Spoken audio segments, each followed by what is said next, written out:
Same. I'm with you. Oh my gosh, it was a shit.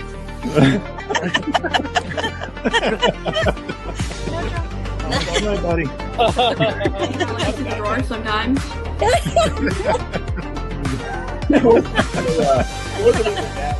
They're just having the time of my life. Instagram pictures are together. Oh my gosh. Does it have a Thundercat? Technology. What's up, everybody?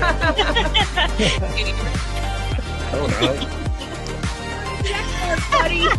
We never got it on one. Are you sure? Yeah.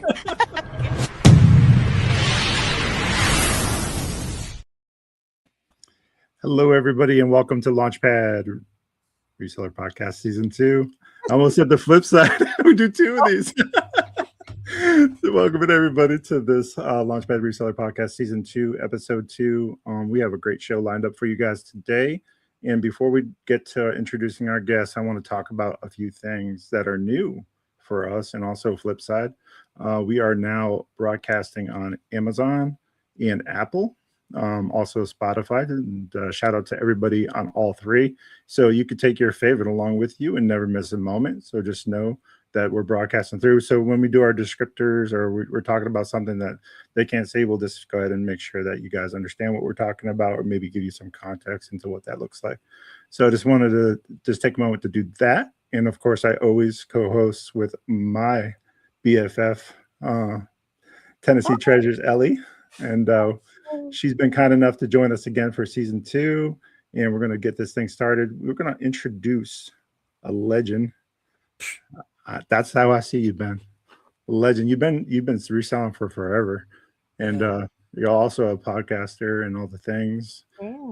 Newlywed. We're going to talk about that a little bit too. So Rocky Top Picker. Yeah. Ben, welcome to the podcast, sir. Thank you so much, y'all. I appreciate you having me. Yeah, absolutely, man. It's a pleasure. We wanted to talk about, how you came to resell and all that stuff, but usually we do an icebreaker. And I want to talk about the icebreaker for this one. I want to talk about what is your most favorite thing outside of reselling. So if you had to pick one thing that you're really interested in other than reselling. Spending time at my camper at the lake. Does that work? Yeah, that's a gem right there, man. I'm all about the lake life. Yeah, I don't nearly do it enough, but I would love to be able to do that on the regular. Mm-hmm. So, damn. Good for you for being able to take time to get away from reselling. So I'm assuming that's what you do when you're not doing this thing. Yes, so, it is.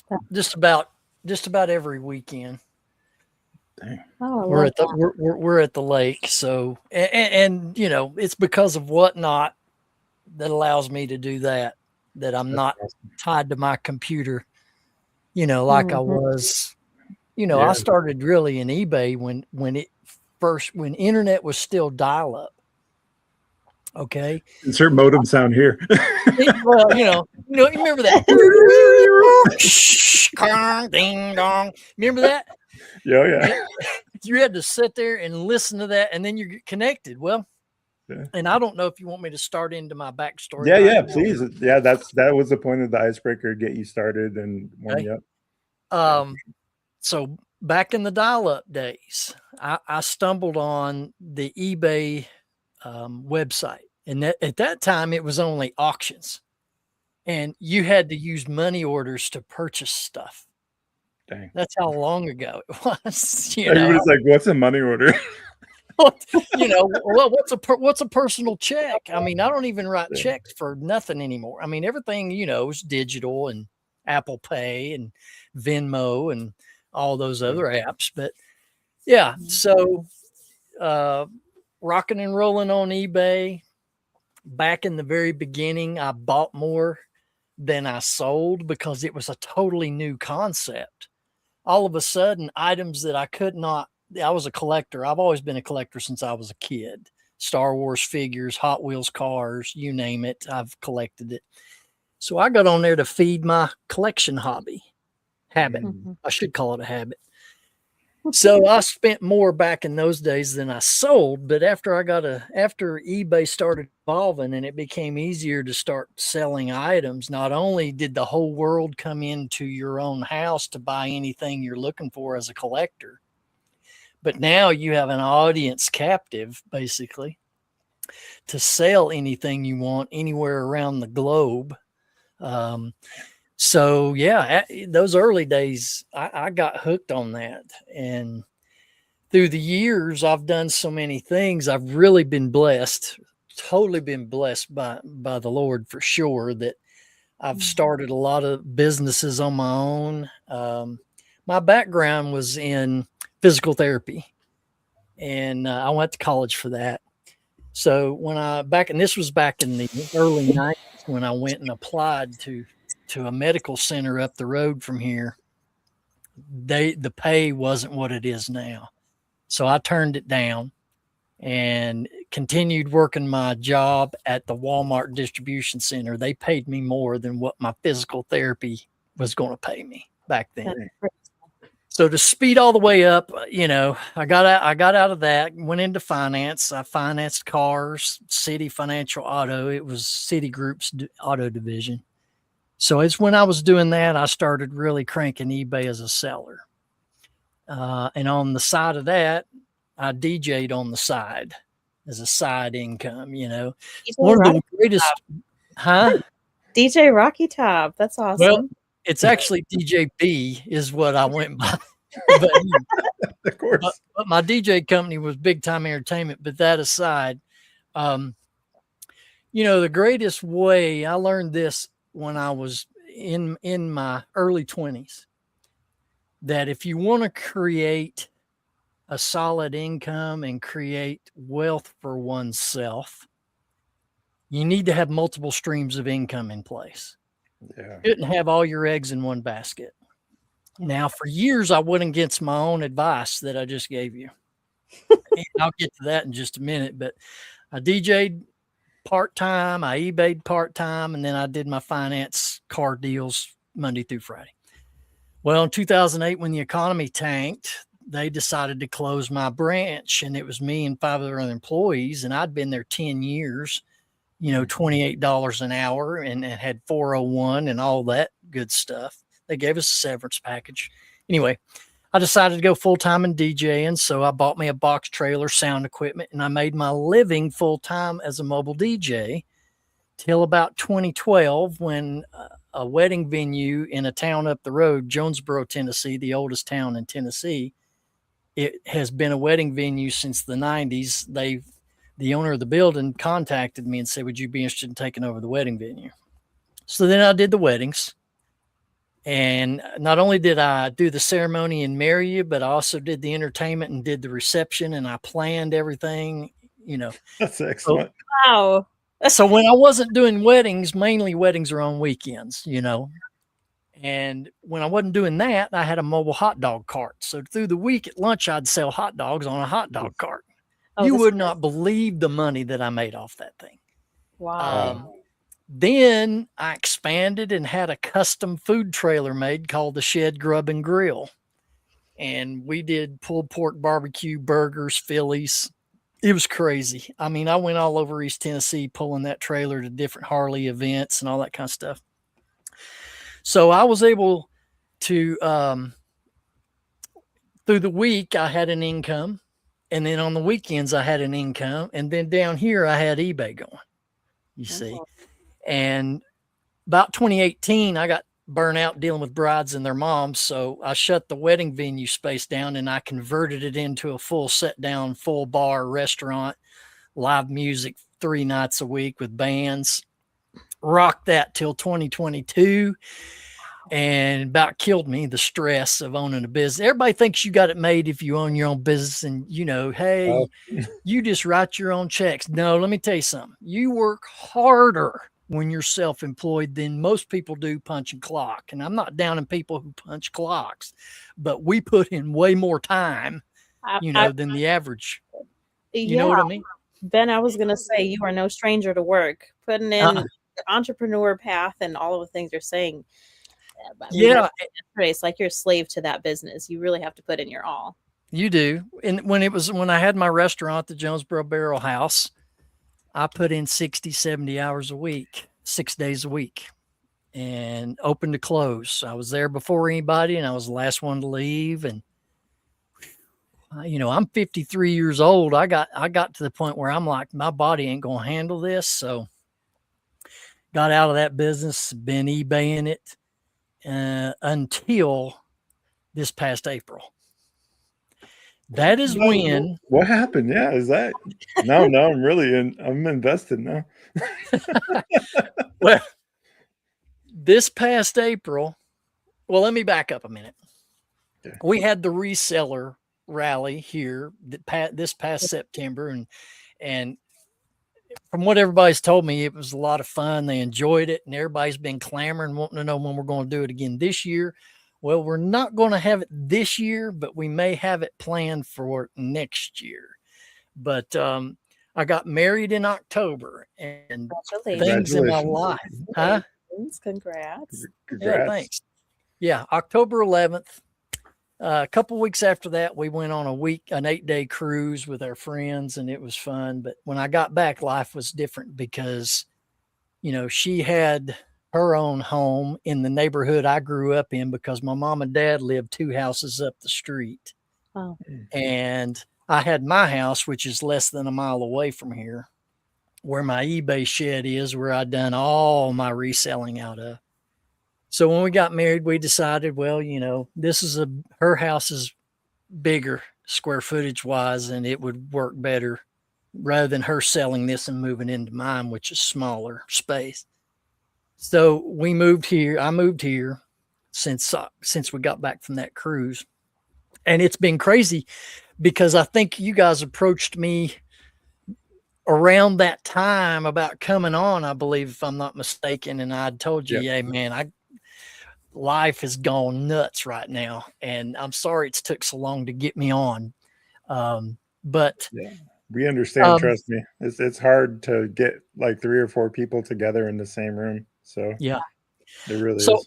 I'll tell you all this to say this.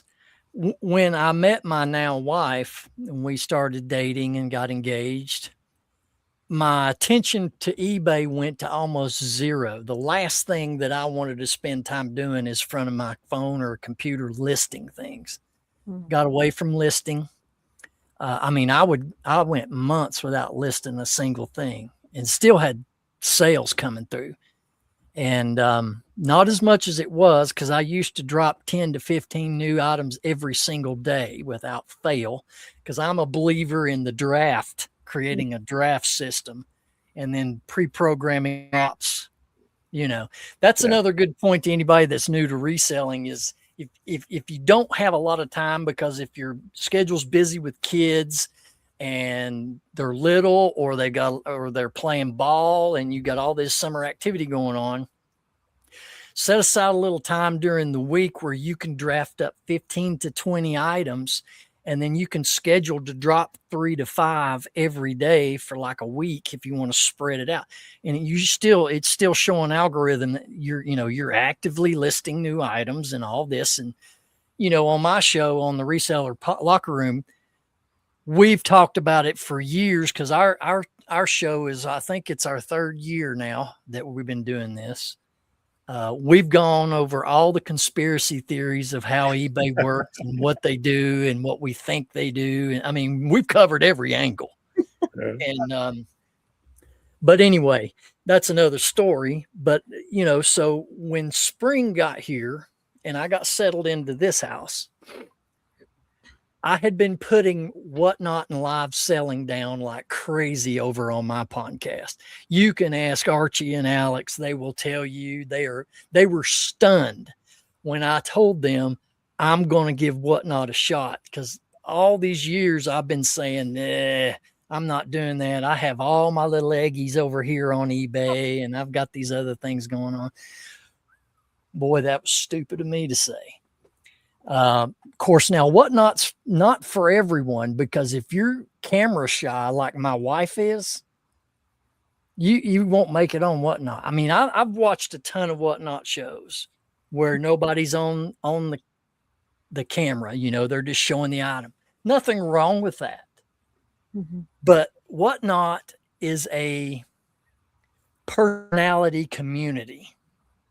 And if they can see you and put the voice to the face, they can read you better. They can learn about you. And after a while, they think that they know you. And what that causes is that builds trust. Mm-hmm. And so what I learned, I'm not shy of the camera, and I'm definitely not shy of the microphone. It doesn't bother me a bit. All that But DJ experience. Yeah. Well, that and doing the weddings and the food Yeah, yeah. truck and all I that can kind of see it, stuff. yeah. So, if we're going to get into Whatnot, I can really dig down on a couple things if you want me to. Well, I mean, it's a lever for a lot of people, and right now, and my wife is.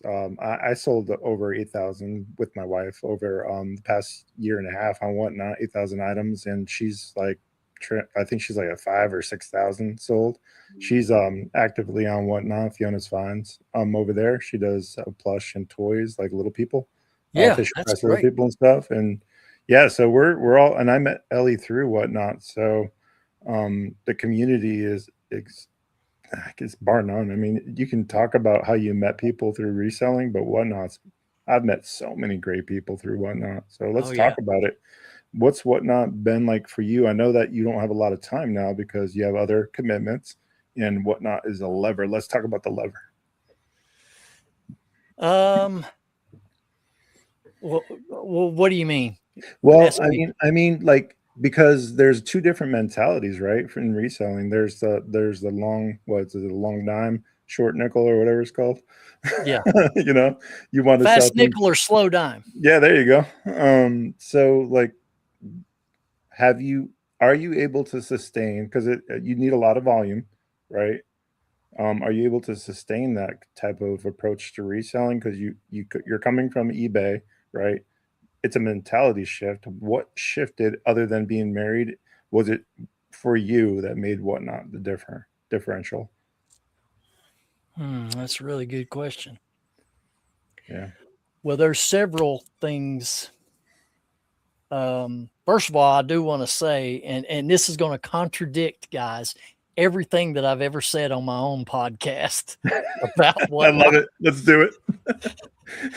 But let me tell you what, after I've gotten into this with Whatnot, live selling is going to be the future of reselling, I believe now. Now, a year ago and 2 years ago on my show, when we talked about this very subject, I would tell you square in the eye, no, eBay is going to rule, baby.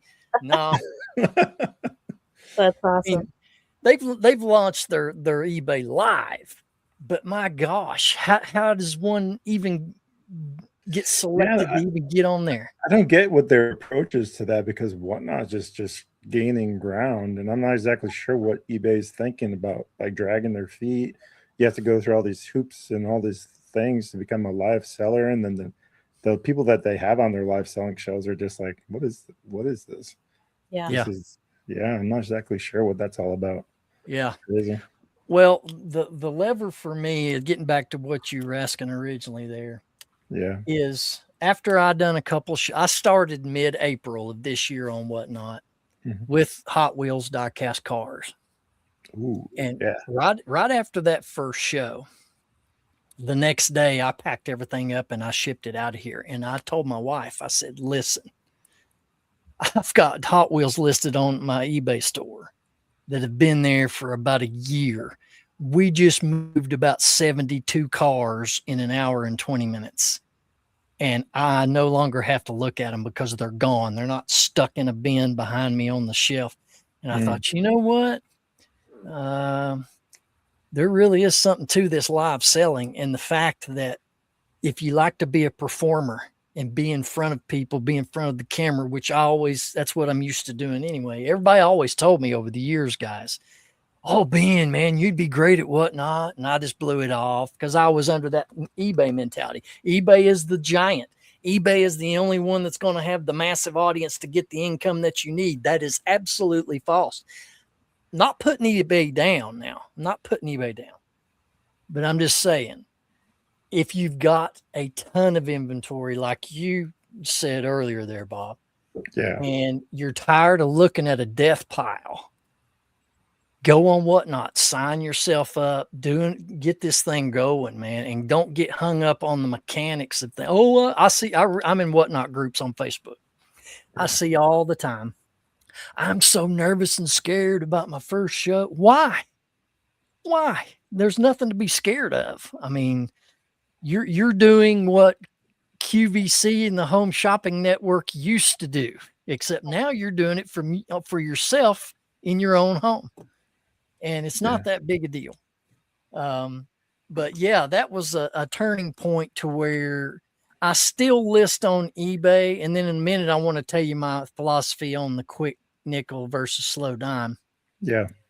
But I list high dollar merchandise on eBay in my store. Okay. You know, things that I know by looking at sold comps on eBay that it's going to move quick and it's going to bring a good premium. I will list it there. Matter of fact, I've listed 5 or 6 items before I joined you all here in my store. But after 3 or 4 shows on Whatnot, I delisted about 1,000 items off of eBay. Wow. And I've already moved them. I've already sold through them. Are you only selling Hot Wheels, or are you in different categories as well? Good question. Hot Wheels, men's and women's vintage clothing, sports clothing, hats. Getting ready to do a show Wednesday night on Hard Rock Cafe pins. Love that. So are we doing dollar starts, or what's your thoughts on that? On the cafe pins, I'm doing $5 starts. Okay. Because, I bought this collection, which is another thing I wanted to tell you guys. How many have you heard of the new app called Vinted? Yeah. It's hot right now. Yeah. VINTED, Vinted. For those of you watching and listening, you can download that out of the Apple Store, put it on your phone. This has been created. You may have seen commercials on YouTube. I know they run their commercials on our podcast. That if you have used clothing in your closet, that's what they're marketing. They're marketing to people rather than taking those items and dumping them to thrifts. They're saying sell your own pre-loved clothes for cheap, which there's a lot of them on it. Well, that's become a major sourcing point for me. I source a ton of classic t-shirts and hats off of Vinted. Their shipping is so daggone easy. You have 3 choices to click the size box that it's going to be in. And then you go to the post office and show them a QR code, and they scan it and print the label for you, and you slap it on and you're done. And you get all the money, 0 seller fees. Hey. 0 seller fees. I've already sold a few things on Vinted already. I'm just waiting for that nifty.ai integration for Vinted, and I'll be there too. Yeah, nifty.ai sponsored this video. Go figure. If you're not cross-listing on Nifty AI, code Rocket City will save you 15%. Make sure you're doing your thing, man. But it's, and I tell people on my YouTube channel, my Rocky Top Picker channel, I haven't uploaded any videos over there in forever because of everything else I got going on. But for new people getting into reselling, I've done a video on it. You can go over there and watch it. Start with what you already have.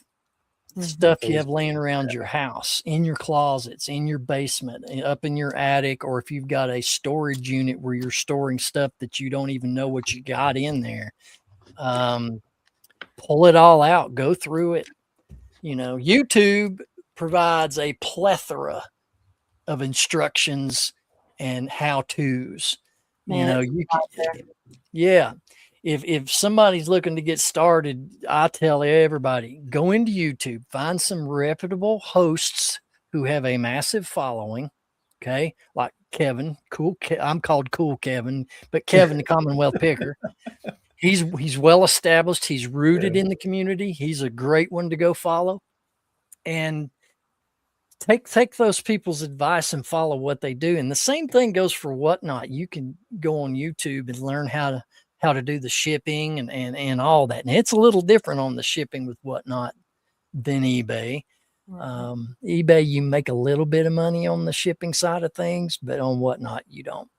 Right. It's like that might be changing soon. The writing's on the wall. They just made a user agreement change.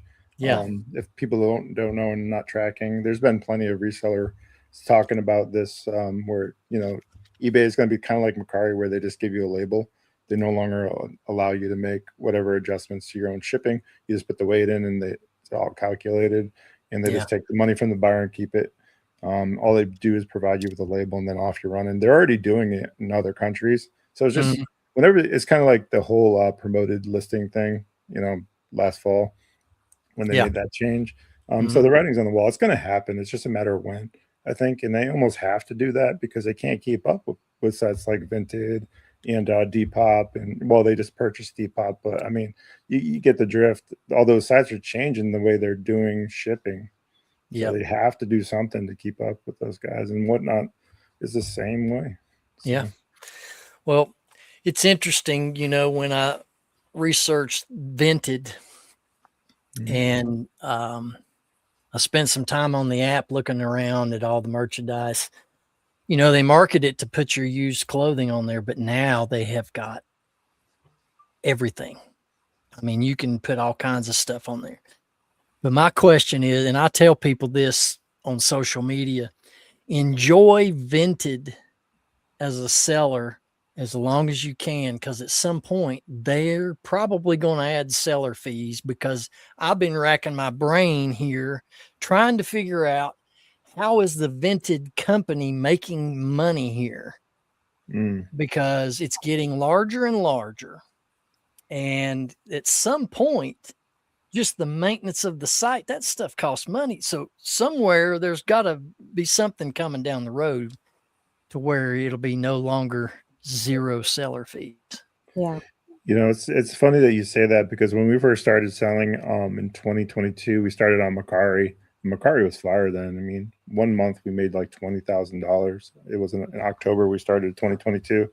And that's when we were just like, oh, this is what this can do. Surely this is for us. And I was just like, but Mercari did a few things that kind of messed around with the shipping fees. If there wasn't fees for the buyer, there was fee. There's no fees for the seller. They kind of did a few things, and everybody kind of lost their appetite for Mercari, and they're still trying to recover from that. I hope that Vinted takes a lesson from them and can kind of like balance that early on and do it now before they get to a position where Mercari was. And I'm not sure exactly. It felt like corporate greed at the time with Mercari.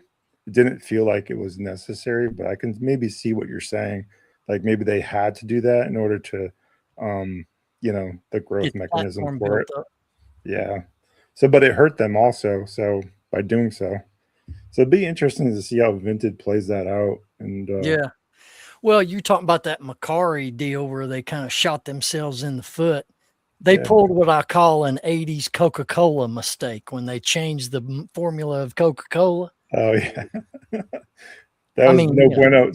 She was like, I wasn't even born yet, Bob. I mean, I was young. You've heard the old adage, if it ain't broke, don't fix it. You know what I mean? That's right. But yeah, I mean, it's crazy. It's crazy just seeing how much Whatnot has grown over the last year. Cause I'd go in and I've been sourcing off of Whatnot for a couple years. That's how I started. Yeah. I still do it. I just bought some nuggets of gold right before I came on here with you guys. Wow. Off of a gold show. Yeah. And it's crazy. And they're selling crab legs on there now, a real Alaskan crab legs. And they sell them in dry packs. Yes. Yes. It's crazy. But, all right, question. When you first started, you said you're a collector. So what were you selling on eBay at that point when you had to wait for those money orders to come in? What was I selling? Yeah. What did you start off selling? A little bit of everything? What were you selling? Pennants. Baseball pennants. Those are a thing, huh? Pennants. Yeah. It's kind of timely because we just did a pre-record with Vintage Sport Flips. Keith. Yeah, so he's going to be on the podcast. It's going to drop on next Monday. So everybody, make sure you check that one out. Keith is awesome. Oh yeah. So it's kind of timely that you said the pennants, because was there any particular like teams, or was it just all over the map? Guys, you're talking about late 90s here. Come on, now you can remember surely. I'm 53, dude. There's stuff I don't even remember that happened a month ago. Are you kidding? But no, I mean, I did that, and I think, you know, from what I can recall, I remember selling some baseball cards, just little things like that. Nothing big, you know, like bread mixing machines or anything like that, you know. So it's safe to assume that you're an everything reseller, right? Who's now has found the love for whatnot. I would imagine like diecast is one of those categories that is is it saturated? Is it not? Do you find it difficult to break into that market? For those that might be thinking about doing that, what's that been like for you? That's a good question. Saturated. Well, I think, you know, us being resellers, every market we're in can be saturated in one way or another. Either you have, you know, 10,000 people selling Nike shoes, or, you know, it doesn't matter whether it's on eBay or anywhere. There's saturation. In respect of talking about whatnot, though, and this is why I said being on camera and doing these lives is why it's so important. It's your personality that you're selling people on. There it is. That makes the difference. Yeah. It does, because with me selling my diecast, that's what I started selling on Whatnot back in the middle of April. And I remember just here recently, Memorial Day weekend, I was getting ready to go do a live pop-up diecast. But before I did that, I counted 162 diecast shows that were currently live. Wow. 162 shows. Wow, that's a lot. But guess what I did? Guess what I did? You did it. I went live anyway. Hell yeah, you did. I ended up making $407 in 2 hours. Oh, let me tell you, the diecast community on Whatnot is unheard of. Massive. There is, it's first of all, half of the sellers are buying Hot Wheels also because they're collectors. Yes. And I've got some back here on the wall you can see. Yeah. Yeah. I wish I could show y'all. I collect Volkswagen Beetles. Me and my husband collect them together. So yeah, her husband Val has a hell of a collection. Yeah. I had a show last month, nothing but VW buses and Beetles in all scales, all different. I still got some larger scale VW buses that I haven't sold yet. I'll have to show you some pictures, Ben. Man, we have some cool stuff. It's fun. Yeah. But we recently started collecting in the past year, and he's trying to get into selling as well. Yeah. He's a little shy. I don't know.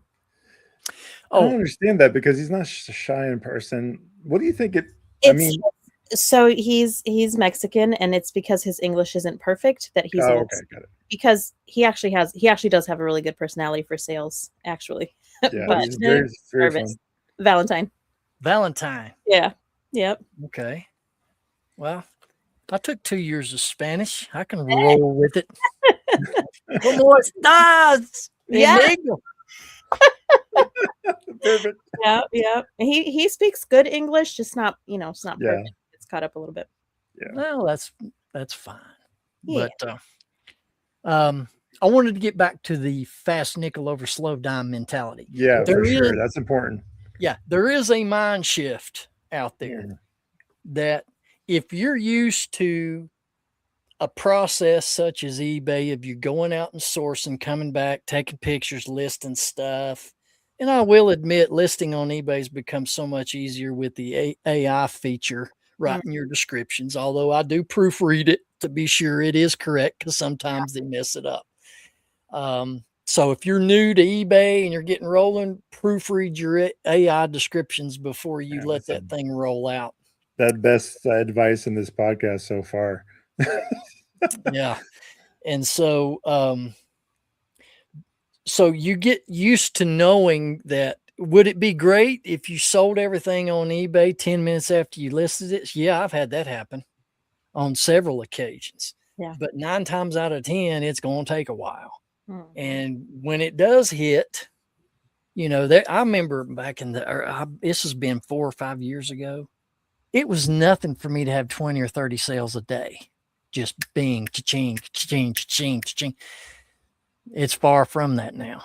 It's far from that. And, but here's the deal.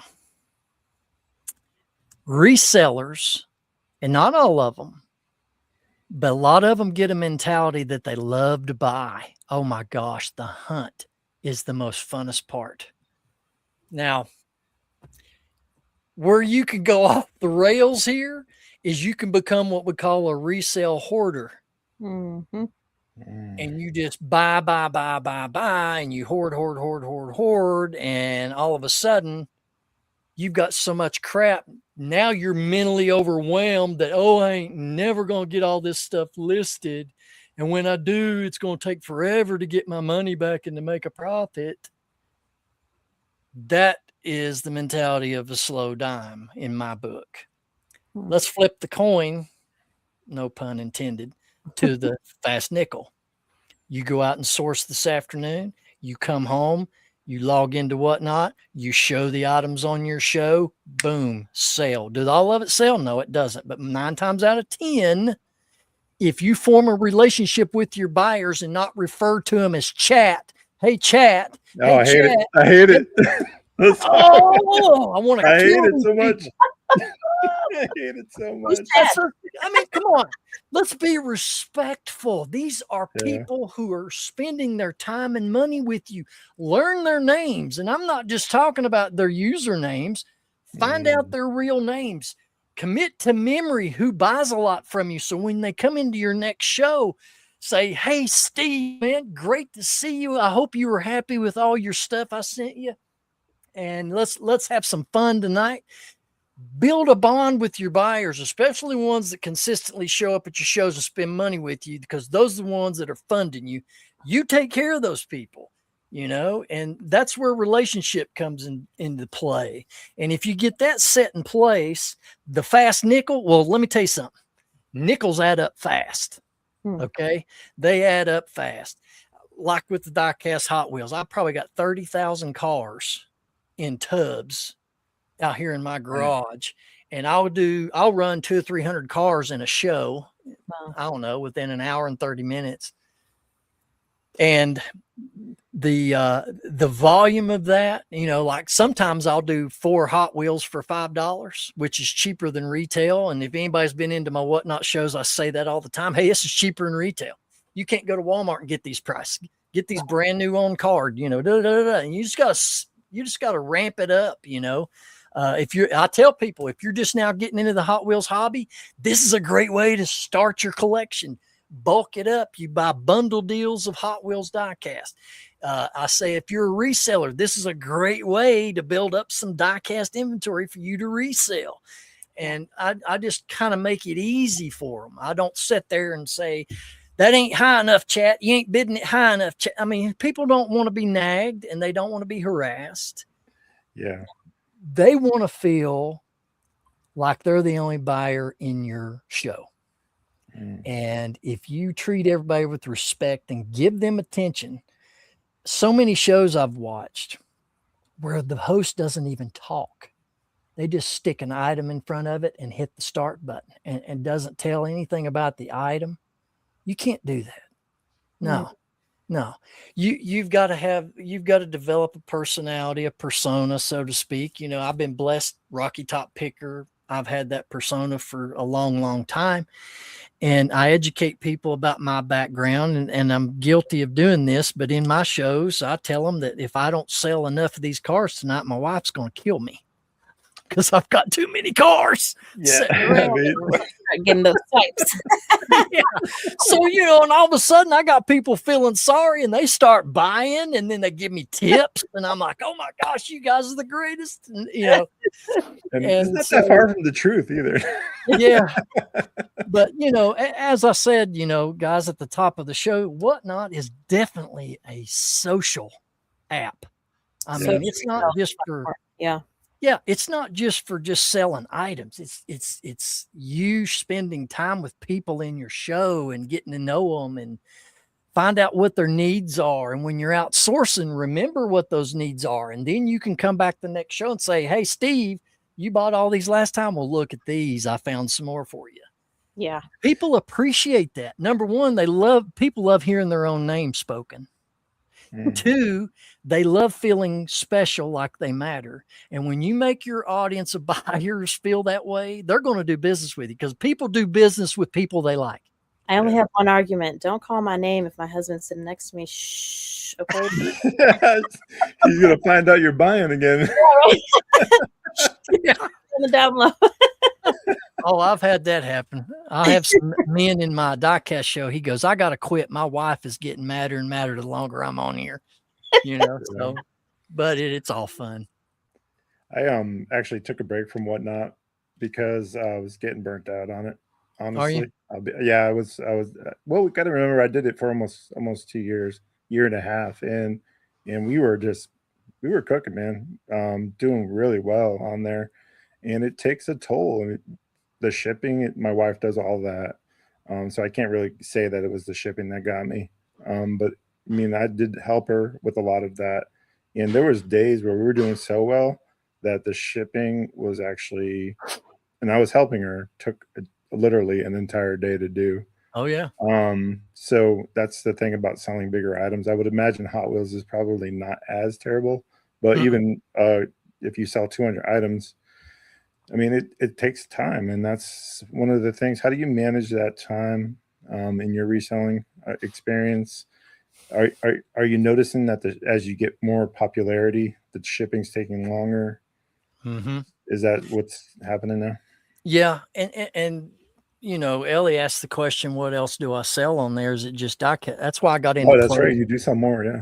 Yeah, clothes and hats, simple. Clothes and hats. Hats go in a box because I don't want the hats to be crushed. But, clothes, fold them up, pull them in a bigger poly bag, and you're done. So I source items that I know is quick to ship. Okay. That pretty much stay in the same weight categories. You know what I'm saying? It's just like with these die-cast cars, they're in the 4 to 7 ounce weight category. So it's not cumbersome like shipping a coffee maker or a golf club. Even though I did all that and I made killer money, but man, the time it takes for packaging and shipping, this stuff is more streamlined. I can throw 50, 60 cars in a large flat rate box, and I can unbundle the shipment if it's more than that and ship 2 large flat rate boxes. Right. And so, it's that side of shipping on Whatnot is easier for me, You mentioned storage lockers. When you ready to pull that pin, is that going to be Whatnot? Yes. All the way? Yes. Okay. Unless it's a high dollar, real high dollar item, It's just like 2 weeks ago, I listed an autographed baseball by Willie Mays. Wow. And I put that on eBay, and within 2 or 3 days, sold. I was not going to Whatnot auction that thing off. Yeah, that's not something that's a one-off for sure, outlier. This is something that I've noticed, Bob. I've noticed this. There's 2 different resellers on Whatnot. There is the high volume, which means they have access to high volume. And then there is the small volume resellers on Whatnot. The high volume can afford to do dollar starts on everything. I mean, this gold show that I bought gold nuggets from, she's starting the nuggets off at $1. Wow. Oh, wow. And you just bid it. But with Whatnot, if you want to make a lot of money, don't do dollar starts starting off. No, I wouldn't. I mean, I didn't. But as your audience grows and your buyer pool becomes bigger and more loyal and you get access to more merchandise, then you can fan it out, because like I said, did you do pallet sales when you were doing Whatnot, or did you just go source everything? Most of what we were doing is Goodwill outlet bins at the weight. So Yeah, we do you a got lot a of bins? sourcing. Well, we could do a lot of sourcing in Nashville. We're in northern Alabama, so we're like 5 minutes from the Tennessee border. So it's about an hour and a half for us. So what we do is we go to the bins, purchase at weight, and then obviously that kind of business model lends itself well to whatnot. Specifically, the category we're in plush only, so Yeah. we're kind of known for being a plush dealer. So people are kind of know us in the community. Okay. So that's kind of like how we came to be, I guess, on whatnot. Yeah. We were like one of the few first to that type of thing. And also my wife was first to Little People before they went crazy. Yeah. So I've sold some of them. yeah, so in 2023, before the internet just took off, I think it was TikTok, maybe at first, all the young moms wanting Fisher Price Little People. So my wife was early in that because she was already selling them on whatnot. She has a love for Fisher Price. She always has. So whenever she stumbled upon, and we got a massive collection, it's all over social media. If you want to see her collection, feel free to go to Rocket City Reseller on Facebook, and you can see some of what she's been doing for the past couple days. Thousands and thousands of pieces that she's going to be bringing to That's whatnot. awesome. So I think for her, she has a passion, and it makes a difference. It does. Being 9 to 5 at a regular job, I think for me is kind of what it was, because a little bit backstory. I had to go back to the office. I know, poor me. For first world problems. I've been working remotely for 4 years though, ever since COVID. So I it was a big shift for me. So having to do that and then have to do whatnot after working all day and then spending an hour and a half in traffic every day, it's just like something had to give, right? And I still have people messaging me through whatnot. Hey, when you coming back? We really miss you. You come back, please. We want to, have you That's awesome. on our trains and things like that. So I'm always honored by that Yeah. community, and they show up for us when we do come on, Mhm. and really honored for having that relationship. But right now is not the time. Hopefully in the near future, I'll come back and do that thing. But my wife is still, and she has all access to all the inventory. So that's what's good about having a partner in this that does full time. So she's still continuing on. So I want to encourage people, Fiona's Finds, on whatnot, to go ahead and all the Rocket City reseller, and I call them Rocketeers. I don't like Chad either. So all those Rocketeers, make sure you go out and check out Fiona's Finds, because it's the same inventory. You get the same great quality, same great price. And That's awesome. so I love whatnot for two reasons. One is the community, and two are the friendships, which are Yeah. kind of different, right? Yeah. Community and the friendships you build along the way are kind of hand in hand, but they're also different. Mhm. Ellie, I was able to meet through the Nashville reseller meetup in person, but I went to one of her shows. I'm like, Tennessee Treasures? Yeah, sure. She's like, Alabama's hat. I'm gonna go in there and say, hey, how you doing, neighbor? What's up? And I told her, I said, hey, are you going to the Nashville reseller meetup? She was like, I have no idea what you're talking about. Yeah. And I was like, well, you should definitely check it out. You don't need to stay at a hotel or anything. You just zip down there, say hi, meet some people. Now, And the Ellie, rest- you're in Nashville? Yep, Murfreesboro. Mhm. Okay. Yep. Cool. So having that Tennessee connection, you start building the community. I know Alex is in that area. You're in that Mhm. area, East Tennessee. Ellie's in that area. You all know each other now. So Yeah. being able to network with like-minded people, I highly encourage people that have never been to a meetup, whether that's the East Tennessee reseller meetup, which I had a really great time at.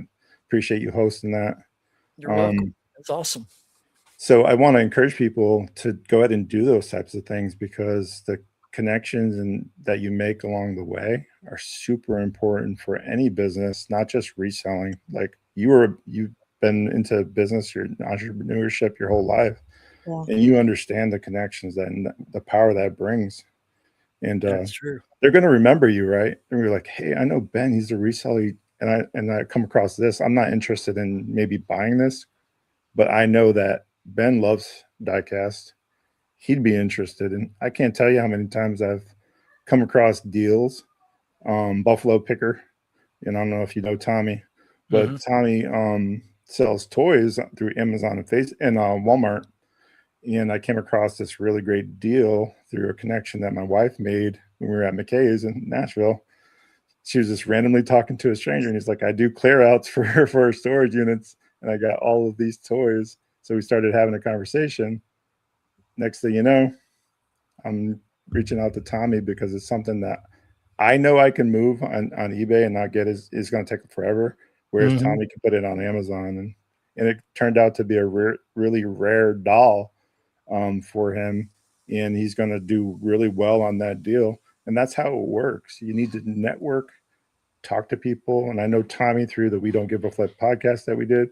So all this it's just like a big circle. It really is networking with like-minded people. Man, I just can't say enough about that. Well, I have to harp on my good buddy Alex, the Beard King picker, for a minute. He was on the podcast, and we love Alex, man. Yeah. Yeah. He's definitely one of a kind. Let me tell you, he'll send me pictures when he's outsourcing of Hot Wheels cars. Hey, are these good? And I'll give him the lowdown on it. And I'm thinking, okay, he's going to buy them, and then I'm going to send him some money. He's going to ship them to me. No, he keeps it all. He didn't even talk Hot Wheels before I started getting hot and selling them. Didn't even talk about it. And now he's going out looking for them, and I'm thinking, okay, he's going to source some from me because he's the book man. Nope. He's buying them and keeping them. Yeah. I'm guilty of that too. I learned Hot Wheels from her husband, Val, and I started buying them for him when I saw him out because I know he collects VW. And then I was like, man, I love foreigns. So every time I see a foreign, I'm just like, damn, I'm going to buy that for myself. I got a pretty good foreign collection going on. Right now. So that happens. It happens. 2 years ago, all of us from the Locker Room Podcast, we rented an Airbnb during the Highway 127 sale. It runs right through Crossville. Yeah. And at that time, they had a reseller event going on at the same time, So we took a week off and we rented that house, and we all stayed together, had a great time. We went out sourcing every day from dawn until dusk, and Alex again was on the hunt for books. And I was looking for hats. Well, after that, he started buying hats, and I'm thinking, dude, give me the box to me. I'll mail you a label. That doesn't look like a book. No, he keeps them too. And I'm like, oh, man, I've not had anybody that has sourced from me before. Like you were saying, Bob, hey, I know Ben's loving diecast. He'd love this collection. I need to call him and see if he's interested, and I'll ship it to him. And no, I ain't never had that because all my buddies are all for themselves. That's what. Damn resellers. Wrong friends. Resellers, what's wrong with you? Yeah. I source here as much as I can for Amanda. Fiona's fine. So find little people as much as for her. Ellie's a true reseller. You're lucky. She really is. You and Alex are lucky to have the Benz so close. We don't have a Benz where I'm at. Yeah, they closed it down. The closest one I've got is over the mountain here in Asheville, which is less than an hour away, but I've never been over there. Rebel and Robert have brought me to Asheville when we went up to the East Tennessee. If you guys aren't tracking the Rebel reseller, make sure you check our channel out. She's all over social media, and she's a plush reseller. That's one of the reasons why we actually sell plush and toys. So ran into her at a yard sale over this past weekend. Yeah. Oh, did you? She's fantastic, man. I love her. Yeah, she's great.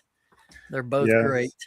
Yeah. So, I mean, I think it's great to have like-minded people. And speaking to Asheville Benz, man, I didn't necessarily think that it was the greatest.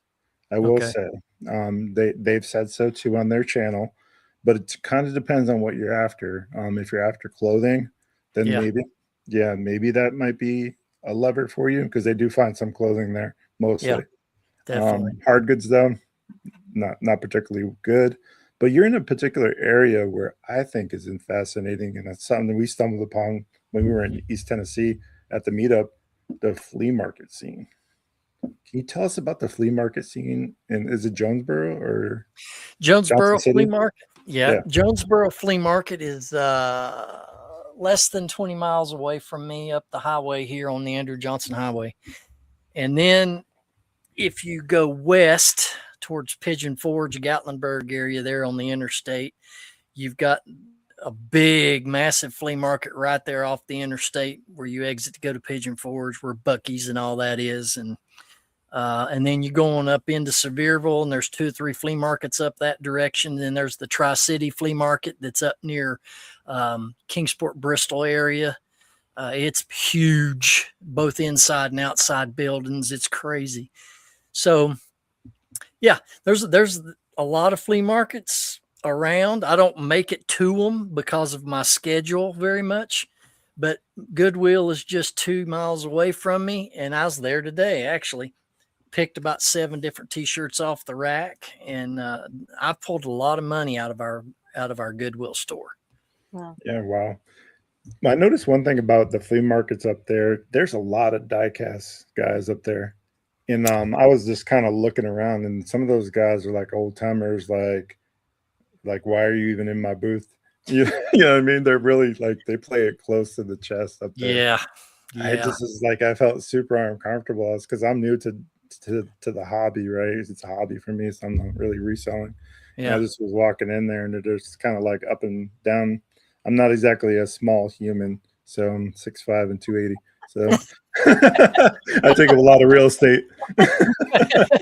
They're like, "Hey, what's this big guy doing in here?" And I'm just trying to look for foreign cars. And meanwhile, they got a lot of NASCAR and trucks and all that other stuff, which is probably why. I mean, the area you're in, kind of like Bristol Raceway, is less than an hour away from here, and yeah, exactly. So they could probably come across that stuff quite a bit. So do you sell a lot of like NASCAR stuff, or did you over the years because of that? I did a Whatnot show not long ago, and I sold NASCAR die cast.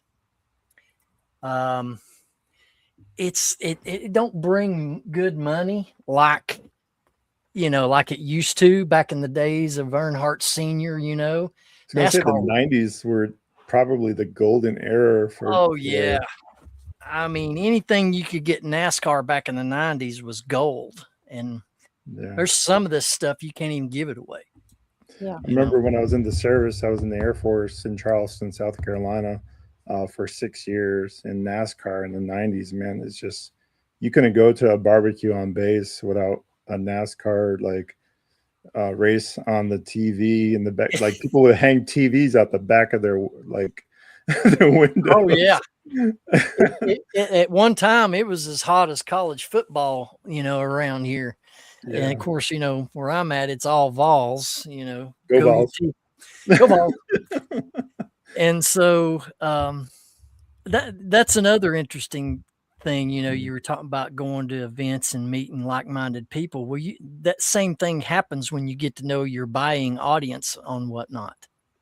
I've discovered there's a lot of people that come to my shows that live here in Tennessee.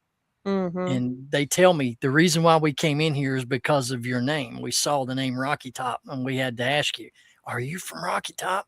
There is a Rocky Top, Tennessee, but I'm in the Tri-Cities, Greenville. Same thing, I think. So, but yeah, it's just a lot of fun. And talk about my wife for just a second. Yeah, because I wanted to bring it up, and I didn't know where to kind of segue. So okay. How does she feel about reselling? Well, she came to the reseller rally back, when we were in the dating phase. She came the whole weekend, and there for a while, especially over the holidays, she just could not understand the concept of it. She'd say, how do you make any money if you're constantly going out and spending money to buy things to resell? I said, honey, when you understand how profit and compounding money works, you buy something for $1, you sell it for 15 or 20, so you're 5 times your money, 10 times your money. You got to do it thinking multiples here. So she never could grasp it. Well, when I started on Whatnot, she helped me with my first show. And then at the end of the night, we looked at the total, and she's like, okay, there's something to that. I'm like, yeah, why do you think I've been doing this for years? I've been trying to explain this to you. You were in a room. She made this statement several months ago. I'm really telling on her here. She made this statement. She goes, I just don't think Whatnot and eBay is a sustainable career or job. I said, really? Well, you were in a room full last September that a lot of them, that's all they do for a living. So have her watch the Launchpad season 1. We've had some millionaire sellers on there. It's a thing. Oh yeah. Yeah, that's true. That is so true. So to circle real quick back to that. So after I got a dozen shows under my belt, doing it by myself, because she has to get up at 5:30 every morning because she's a radiologist who does cancer patients every day. Right, She's got to get up early and be at work 6 a.m. So she goes to bed early. Mm-hmm. So a lot of my Whatnot shows start at 9 p.m. Eastern Standard. So she's already in bed when I'm starting. Tuck her in and then run to the Whatnot. Yeah, that's what I do. And so after a while, spring got here, and between my household and her household, we had a lot of stuff that we didn't need. So we decided, okay, we're going to have a yard sale this summer of crap we don't need. But before we do that, let's go through everything that we can pull together and put on Whatnot. And I want to show you how you can make some money with the clothes you've got in these trash bags down here in the garage. So we pull them all out. We go through. She had tons of Rock Revival jeans. She had Miss Me jeans. So we did a women's clothing show. This was just a few weeks ago where we did Rock Revival. I don't know. She had 15, 20 pairs of them things. And all kinds of tops, dresses, and T-shirts and all this stuff. So she said, I ain't going to be on camera. So she would stand off to the side where my phone was on a tripod. And I go, you got to tell me what this stuff is. All these intricate little blouse top. I don't know any of this. So I'm doing this women's show of clothing, right? So she'll say, I'll say, what size is this? And I go, this has got some nice little sleeves that go down to, she goes, that's like cold. Those are cold shoulder tops. I'm like, okay. So people would hear her talking on this. I said, you might as well just do this show yourself because they're hearing everything you're saying. So anyway, we get through her first clothing show. I don't know. It's $200 or $300 or probably more, a little more than that. And she's like, we need to do this again. I'm like, okay. 2 weeks later, we did another women's clothes show and then bankrolled a little money for her there. And she's just like, she likes what I do, but it isn't for her to do it for herself.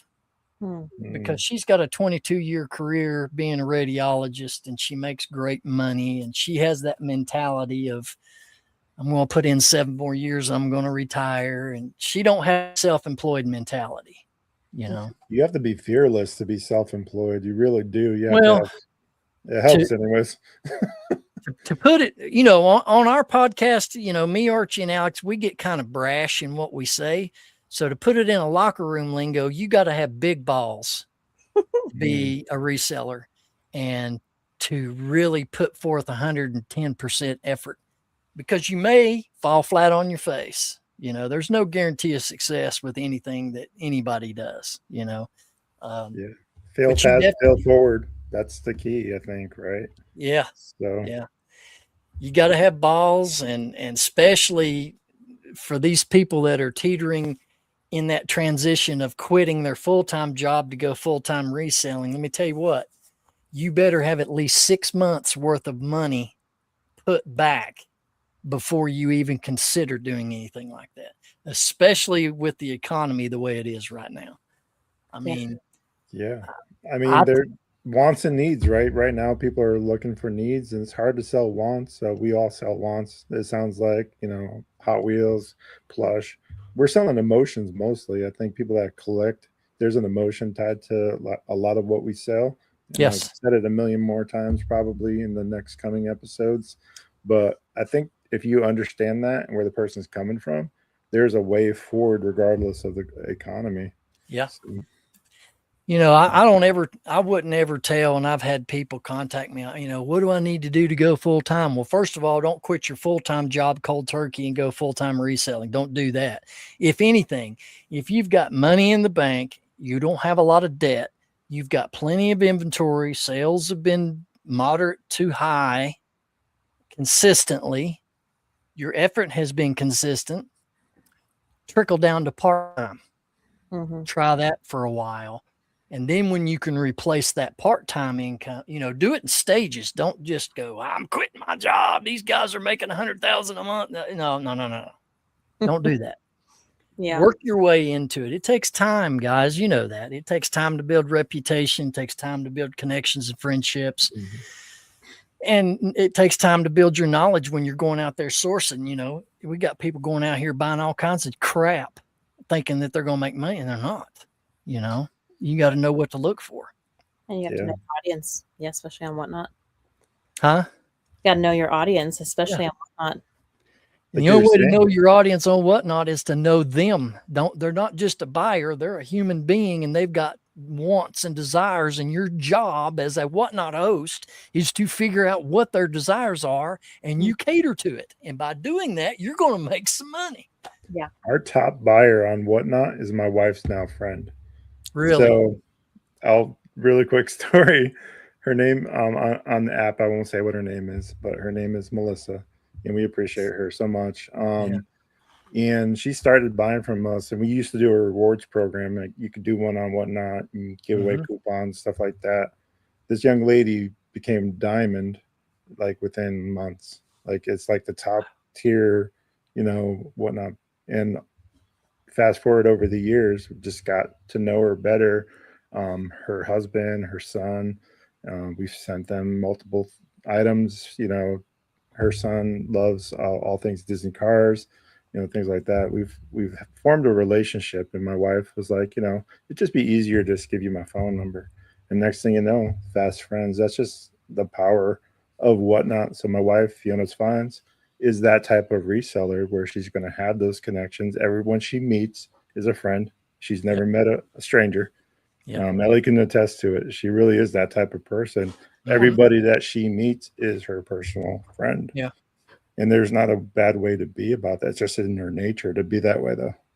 Yeah. You can learn to do that, but it's just in her nature. So. Yeah, it shows though, because she's successful, and it speaks volumes about why. Like, she has that personality, she caters to that, and it works. Let me address this. I want to address one final thing about Whatnot, if I can. Yeah, for sure. For those of you that are looking at the Whatnot platform and thinking about getting started, don't buy into all the stuff that's being said on social media, because I've read so many times in Whatnot groups, well, to get started, you first need to have a massive social media following and all this. You don't. I'm going to tell you my story of that part. I got started, had 0 followers. Okay. And y'all put the numbers, which was it was very gracious and kind of y'all putting my numbers of my channel and all that stuff. So when I started mid-April, I had 0 followers, 0 sales, of course, where now we're June 8th, and I have almost 1,200 followers and over 1,600 items sold. And I started with no followers at all. Now, how did I do that? And I'll tell you what I do, because I've had people message me. How did you do it that fast? Because I've read it where some people, it's taken them a year to get to 1,000 followers. Right. Here's what I did. This is what you new folks need to do. I mean, it worked for me. Get into Facebook. Join Facebook groups that deal with the stuff that you want to sell. Okay. With me, I joined all kinds of Hot Wheels groups all over the country. And, they've got local groups, the Tri-Cities Hot Wheels, the Knoxville I joined all of them. Share your show links in all those groups religiously. Once in the morning, once in the afternoon, once at night, and just stay in a habitual pattern of advertising on your Facebook groups, on your Facebook page, on Instagram, do a quick video on TikTok, wear it out. And that's how I built awareness of me being on Whatnot, is joining all those groups. Recently, I started selling a lot of hats, so I joined hat collector groups. Then I joined some vintage clothes groups. Then I joined some sports memorabilia groups. And anytime I'm doing a show related to those items, I'm zipping them my show links. Hey, come and check, and I have AI make my thumbnails for me. I tell it what to make and boom, boom, boom, makes it.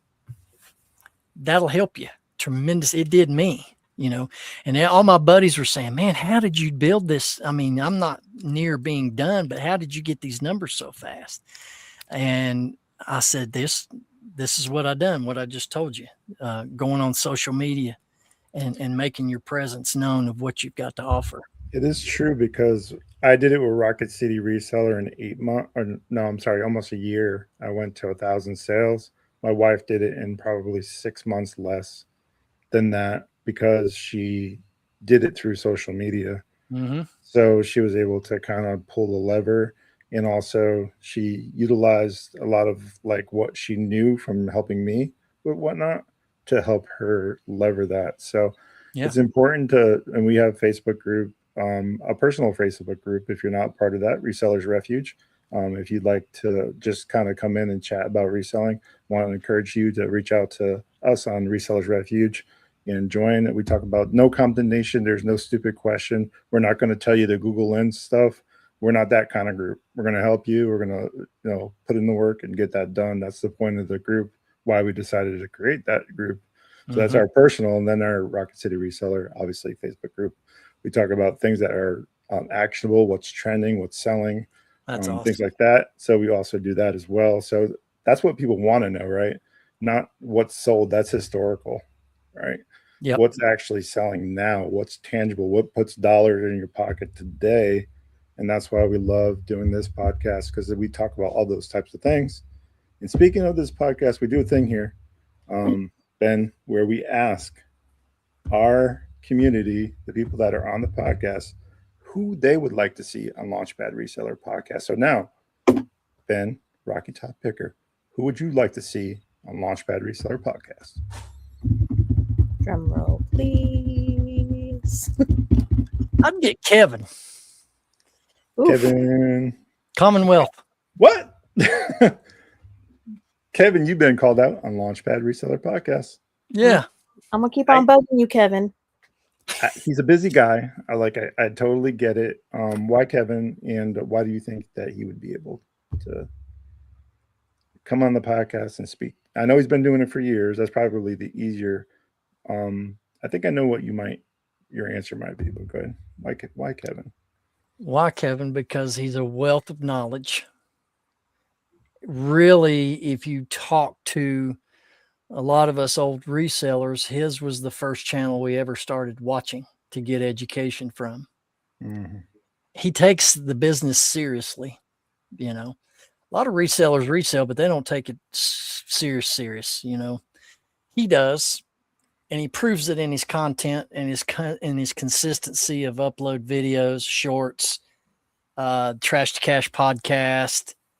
Look, I learned a long time ago, if you want to be successful in something, find somebody that's already a success in doing what you want to do and follow what they did. And Kevin is the one that you need to do that with. I love that about Kevin. One of the things why I think he's so successful is he was an educator for so many years, right? And he's transitioned to being a reseller for, other reasons that we're not going to go into in the podcast. But I mean, having that education background, it comes across in his content. He's easy to understand. He's very humble guy. We had a chance to meet him in Nashville at the reseller meetup. Super nice guy, really down to earth. All the things that you would not maybe expect at someone that is at his level, right? Because I've met resellers before that, head gets big or whatever, but Kevin's not like that. So we would love to have Kevin on the podcast if he's willing and able to do that. We would definitely love to have that going on. There's one thing about Ben that we may not know, so I'm gonna drop it right now. He's going live tomorrow, y'all, on the Reseller Locker Room Podcast You've been doing this thing for a while now. I think you said this is going to be year 3, maybe 2, 3. Third year. Third year. You're going live tomorrow, which is something that you guys have not done in a while, I think, right? Oh, it's been a long time. I mean, yeah. Things happened. We've had a change of cast quite a bit over these 3 years because life happens and situations change. Oh, yeah, and you can get burnt out doing anything. Oh, for sure.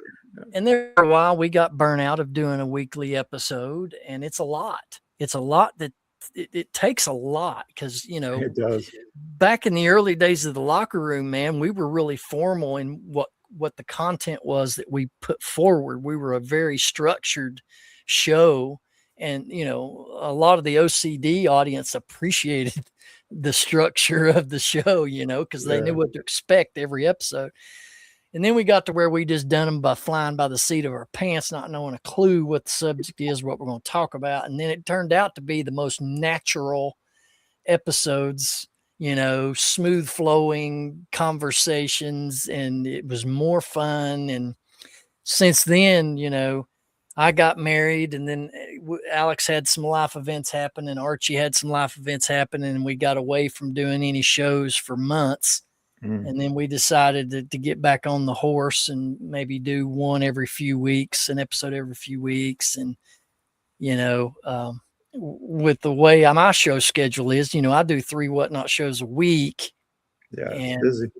For me to record an episode on our podcast, I have to X off a Tuesday night that I'm normally on Whatnot selling. Right. So I try to balance that to where it doesn't interfere with my money making.